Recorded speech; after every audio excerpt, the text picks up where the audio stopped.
હાલ બનાસકાંઠાના 14 તાલુકા છે, એમાંથી 8 તાલુકાઓ અને 4 નગરપાલિકાઓથી એક નવો વાવ થરાદ જિલ્લામાં એનો સમાવેશ કરવામાં આવશે અને વાવ થરાદ જિલ્લાનું મુખ્ય મથક એ થરાદ રહેવાનું છે।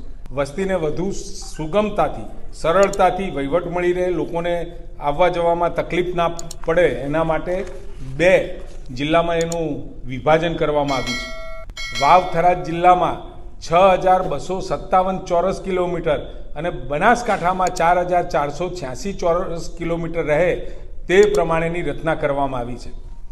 સરેરાશ 35 થી 85 કિલોમીટર જેટલું અંતર ઘટશે, ઈંધણમાં પણ બચત થશે અને લોકોની સુગમતા વધશે અને 2 નવા જિલ્લાઓ થતાં સરકાર તરફથી મળતું ભંડોળ ગ્રાન્ટમાં વધારો થશે, જેથી બનાસકાંઠાની જનતાને માળખાકીય અને માનવ વિકાસ સુવિધાઓ વધવાની છે।